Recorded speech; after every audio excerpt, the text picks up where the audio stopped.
روایتیں ایسی ہیں کہ اللہ کی طرف سے یہ وبائیں اور بلائیں کب آتی. حافظ ابن حجر عسقلانی رحمۃ اللہ علیہ نے فتح الباری میں جن روایات کو نقل کیا ہے، میں صرف ان روایتوں کو پڑھ دوں تاکہ آپ کو یہ پتہ چلے.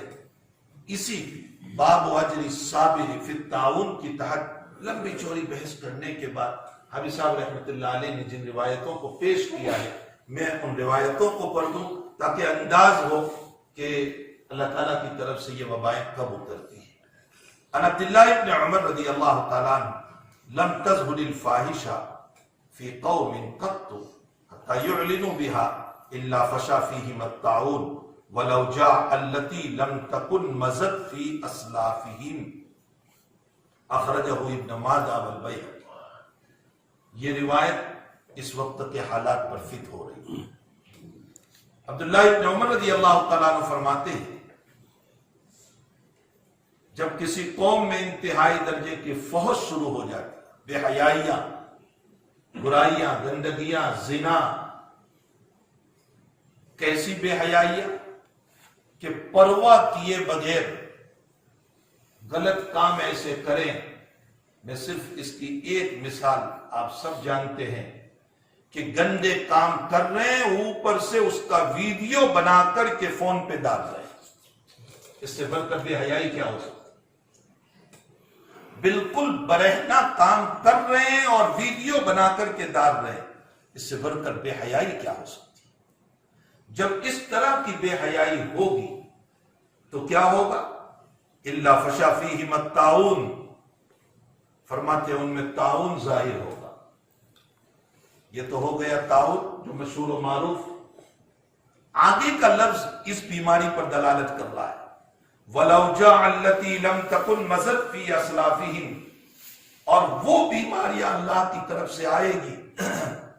سنو، وہ بیماریاں، وہ حالات اللہ کی طرف سے آئے گی. لَمْ تَكُنْ مَزَتْ فِي أَسْلَافِهِمْ، جو تم سے پہلے تمہارے اسلاف میں کبھی نہیں آئے ہو.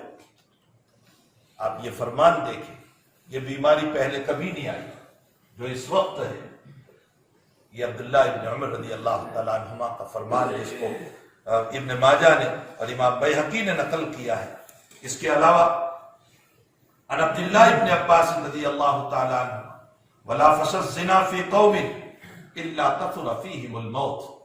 جب کسی قوم میں زنا عام ہو جاتا ہے تو اللہ تعالیٰ اس پر کثرت سے موت ڈالتا ہے. آپ دیکھ لیجئے حالات اللہ تعالیٰ کی طرف سے کثرت اموات کی بنیاد. تیسری روایت میں امام حاکم نے مستدرک میں نقل فرمائی، اذا ظہر الزنا والربا فی قریۃ فقد احلوا بانفسہم عذاب اللہ. اللہ اللہ اللہ. کیا فرماتے ہیں نبی اکرم صلی اللہ علیہ وسلم؟ جب کسی قوم میں زنا اور سود بہت زیادہ ہو جاتا ہے کسی بستی میں، تو اس قوم نے خود اپنی ذات پر اللہ کے عذاب کو حلال کر لیا. یعنی خود ہی تیار ہو گئے اب اللہ کے عذاب کو لانے کے لیے. ایسے اسباب اختیار کیے ہیں اس وقت امت نے کہ جس کی بنیاد پر اللہ تعالیٰ کا عذاب ہمارے اوپر اترتا ہے. چوتھی روایت حاکم ہی کی ہے، ان بریدہ اسلمی رضی اللہ تعالیٰ، لو ظہرت الفاحشہ فی قوم الا سلط اللہ علیہ الموت. فرمایا کہ جب لوگوں کے اندر بے حیائی بہت ہو جاتی ہے تو اس صورت میں تعالیٰ جل شانہ ان کے اوپر کثرت موت کو مسلط کر دیتا ہے. اس وقت جو بیماری چل رہی ہے یہ کثرت اموات کی ہے. اور پھر ابن عمر والی روایت کے مطابق ایسی بیماری جو ماضی میں پہلے کبھی نہیں آئی، وہ بیماری جس سے متعلق ابن عمر رضی اللہ تعالیٰ عنہ نے فرمایا، لم تکن مزت فی اسلافی، تمہارے اسلاف میں کبھی نہیں آئی ہوگی. ایسی بیماری اللہ تعالیٰ تم پر ڈال دے گا. میرے بھائیوں، میری بہنوں، جو عالم میں بیٹھ کر، دنیا میں بیٹھ کر سن رہی ہیں، خوب توبہ کرے، اللہ سے خوب توبہ کرے. اب اس وقت ضرورت تدبیر کی شکل تو ہم نے پہلے ہی بیان کر دی کہ اپنے گھروں میں رہیں، حتی الامکان ملنا جلنا کم رکھیں، اور جتنا ہو سکے انفرادیت کے ساتھ اپنے گھروں کے اندر زندگی گزارے. اس کے ساتھ ساتھ سب سے بڑا مسئلہ رجوع اللہ، اللہ کی طرف رجوع کی اس وقت بہت ضرورت ہے، بہت ضرورت ہے۔ حالات یہ بتا رہے ہیں کہ اللہ ناراض ہو چکا ہے، اللہ ناراض ہو چکا ہے، اللہ ناراض ہو چکا ہے۔ بھلا ایسے حالات کہ جس میں مطاف کعبہ میں طواف بند ہو جائے، ہمارے آقا کے مزار پر جہاں ہر وقت آقا صلی اللہ علیہ وسلم پر ہزاروں صلاۃ و سلام پیش کرنے والے وہاں کوئی نہ ہو، مساجد کی در و دیوار رونے لگے کہ ہم میں نماز پڑھنے والے، اللہ کی ناراضگی ایک اتری ہوئی۔ اس وقت میں رجوع الی اللہ، اور رجوع الی اللہ کے طریق کیا کیا ہوں گے؟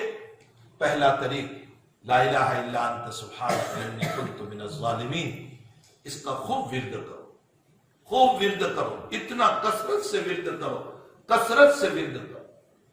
نمبر 2، استغفار کا خوب اہتمام کرو، اس لیے کہ استغفار وہ چیز ہے جو اللہ کی رحمت کو لے آتی ہے۔ نمبر 3، ایسے وقت میں خوب صدقہ کرو، غربا پر، مساکین پر، یتامہ پر، بیواؤں پر۔ نمبر 4، سب سے بڑی چیز، میں خود اپنے آپ کو گنہگار سمجھوں، نہ یہ کہ میں دوسروں کو گنہگار سمجھوں، میں میری ذات کو سمجھوں۔ ہمارے اکابر کی زندگی میں وہ واقعات ملتے ہیں کہ ہمارے اکابر نے حالات کے موقع پر یہ کہا، اے اللہ یہ حالات میری وجہ سے۔ مرزا مظہر جان جانا رحمت اللہ علیہ کے باب میں غالباً آیا ہے کہ کسی نے فرمایا حضرت بارش نہیں ہو رہی ہے، تو حضرت اپنے کپڑے لپیٹ کر جانے لگے دہلی کے اندر سے۔ کسی نے پوچھا کہ حضرت ہم تو دعا کرانے آئے، اب کہاں جا رہے؟ حضرت نے فرمایا یہ بارش جو رکی ہوئی ہے وہ میری ذات اور میرے گناہوں۔ اتنا بڑا بزرگ جو قاضی ثناء اللہ پانی پتی کا شیخ، اور وہ یہ کہہ رہا ہے۔ تو ہر آدمی دوسروں کو بلیم کرنے کے بجائے کہ یہ سب گناہ کر رہے ہیں، یہ سب گناہ کر رہے ہیں، نہیں، میں میری ذات کو کہوں اے اللہ میرے گناہوں کی وجہ سے یہ حالات ہیں۔ خود ہم توبہ کرنے والے بنے، انشاءاللہ امت جب توبہ کرے گی تو اللہ تعالیٰ حالات کو رفع کریں گے۔ مایوس ہونے کی بالکل ضرورت نہیں۔ حالات آتے ہیں، چلتے ہیں، وبائیں آتی ہے اللہ کی طرف سے، لیکن بندے جب رجوع اللہ کرتے ہیں تو اللہ تعالیٰ ان حالات کو ختم کر دیتے ہیں۔ ما کان اللہ لیعذبہم وانت فیہم وما کان اللہ معذبہم وہم یستغفرون۔ فرمایا اے پیغمبر صلی اللہ علیہ وسلم جب تک آپ ہیں ہم اپنا عذاب نہیں بھیجیں گے۔ اچھا اب آپ نہیں رہے تو اب کیا ہوگا؟ تو فرمایا تیری امت استغفار کرتی رہے گی تو بھی ہم عذاب نہیں بھیجیں گے۔ وما کان اللہ معذبہم وہم یستغفرون۔ تو امت استغفار کرے گی تو اللہ تعالیٰ اس بلا کو، وبا کو دور کر دے گا۔ اس لیے امت کو کثرت سے استغفار کرنے کی ضرورت ہے۔ اب رہ گیا سوال یہ آیا ہے کہ اس وقت جو ہے یہاں ہمارے ہندوستان میں اور خصوصاً گجرات میں، دیگر علاقوں میں بھی ہوگا، دیگر صوبوں میں بھی ہوگا، کہ بہت سارے بیچارے چونکہ ٹرانسپورٹ بند ہو چکا ہے، آنے جانے کے راستے بند کر دیے گئے ہیں، جس کے نتیجے میں لوگ اپنی جانوں کو بچانے کے لیے اپنے اپنے وطن کی طرف سفر کرتے جا رہے ہیں پیدل، اور بہت دور دور تک کے ان کے سفر ہیں، اور لوگ سفر کرتے ہوئے پیدل روڈ کے اوپر جا رہے ہیں۔ کوئی 200 کلومیٹر چلتا ہوا جا رہا ہے، کوئی 300 کلومیٹر۔ ساتھ ساتھ معصوم بچے ہیں جن بچوں سے چلا نہیں جا رہا ہے، پاؤں سے معذور اور مجبور ہیں، کسی طرح گھسٹتے ہوئے جا رہے ہیں۔ تو سوال یہ آیا ہے کہ یہ راستے میں بیچارے معذور اور مجبور ہیں۔ ویسے تو حکومت کو یہ چاہیے تھا، ہماری ریکویسٹ یہ تھی کہ حکومت 1-2 دن کے لیے ٹرانسپورٹ کو کھول دیتی اور اعلان کر دیتی کہ بھئی جس کو جانا ہے وہ ان بسوں کے ذریعے سے سفر کر لیں اور اپنے جگہ پر اس لیے کہ ہر ایک کو فکر ہوتی ہے کہ اولاد یہاں ہے، ماں باپ وہاں ہے، تو ماں باپ کی فکر ہوتی ہے، تو 1-2 دن کے لیے ٹرانسپورٹ کو کھول کر کے اعلان کر دیا جاتا، اور ہو سکتا ہے اعلان ہوا بھی ہو، واللہ عالم، اس لیے کہ بعض دوستو احباب بتا رہے ہیں کہ کچھ کہا جا رہا ہے۔ لیکن سوال یہ آیا ہے کہ یہ بیچارے جو 200, 250, 300 کلومیٹر پیدل چلتے جا رہے ہیں، جو کبھی 3 دن میں پہنچیں گے، 4 دن میں پہنچیں گے، بھوکے ہیں، پیاسے ہیں، ان کے پاس پانی نہیں ہے، کھانا نہیں ہے، تو راستے میں اگر ان کو کھانا کھلایا جائے، ان کو پانی کا نظام کیا جائے اپنی احتیاطی تدابیر کے ساتھ۔ احتیاطی تدابیر کا مطلب یہ ہے کہ ماسک وغیرہ پہن لے، اس کا جو لباس آتا ہے ان لباس کو پہنے، جو اس کا لباس پہننے کا ملتا ہے میڈیکلوں پر، اس لباس کو پہن لے اور ماسک وغیرہ پہن لے، اور تھوڑی سی دوری بنا کر کے، اس لیے کہ یہ بہت سارے لوگ چلیے دوری بنانے کا مسئلہ بھی آیا، نبی کریم صلی اللہ علیہ وسلم نے، غالباً ابو داؤد شریف کی روایت ہے کہ اللہ کے حبیب نے فرمایا کلم من المجزوم قید رمح او رمحین، اسی وقت پر فت ہو رہا ہے، فرمایا تم جزامی سے بات کرو۔ جزامی کا معنی جس کو پٹ کی بیماری ہو، جس کا گوشت جھڑتا ہے، کہا تم اس سے بات کر سکتے ہو، کوئی حرج نہیں، لیکن ایک نیزے کی مقدار دور رہو، یا 2 نیزوں کی مقدار دور رہ کر، ایک نیزہ 6 فٹ، 2 نیزہ 12 فٹ۔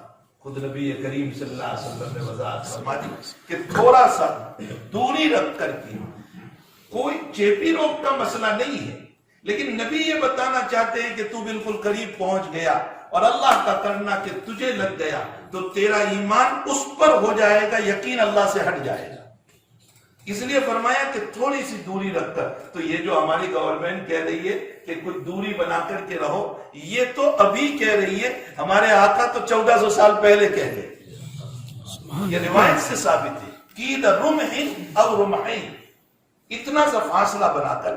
تو ان معذوروں کی اس میں مذہب نہیں دیکھا جائے گا، بلا تفریق مذہب کے جتنے لوگ جا رہے ہیں اپنی حفاظت کے ساتھ، اپنی تدابیر کے ساتھ، کہ ماسک پہنے، اس کا جو لباس آتا ہے وہ پہنے، اور تھوڑی سی دوری بنا کر کے ان کے کھانے پینے کا نظم کیا جائے، اور جن برتنوں میں آپ کھلا رہے ہیں ان برتنوں کو پھر اچھی طرح صاف کر لیا جائے، پھر دوسروں کو کھلایا جائے۔ یہ ایک نظام کے ساتھ اگر کیا جائے، اللہ تعالیٰ اجر عظیم عطا فرمائیں گے، اللہ بڑا ثواب عطا فرمائیں گے۔ یہ بری چیز نہیں ہے، یہ تعاون ہے۔ اس موقع پر وہ جو روایت میں تعاون کے موقع پر نبی اکرم صلی اللہ علیہ وسلم نے یہ فرمایا کہ جب تعاون کی بیماری چلے تو باہر کے لوگ اندر نہ جائیں اور اندر کے لوگ باہر نہ آئیں۔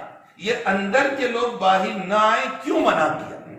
اس میں محدثین نے مختلف وجوہات لکھی ہے، اس میں ایک وجہ یہ بھی لکھی ہے کہ تم اچھے تھے اور تم اندر سے باہر آ گئے اور اندر کسی کی موت ہو گئی تو ان کے کفن دفن کا انتظام کون کرے گا، ان کا تعاون کون کرے گا، ان کی مدد کون کرے گا؟ تو یہ ایک مدد ہے، اس کو کرنا چاہیے، لیکن اپنی احتیاطی تدابیر کے ساتھ پورا اپنے بچنے کی تدبیریں اختیار کرے۔ یہ چند باتیں اس وقت جو ذہن میں آئی ہے وہ میں نے احادیث کی روشنی میں ذکر کیا ہے۔ بس سب سے بڑی چیز یہ ہے کہ تدبیر یہ سبب ہے، اور سب سے بڑی چیز رجوع اللہ، اللہ تعالیٰ کی طرف رجوع کرنا۔ اب ہم سب مل کر کے، جو پورے عالم میں لوگ ہاتھ اٹھا کر کے بیٹھے ہوئے ہیں، ہم سب مل کر کے اللہ سے دعا کرتے ہیں کہ اللہ تعالیٰ جل شانہ وعم نوالہ اس بیماری کو، اس وبا کو دنیا سے دور فرما دے۔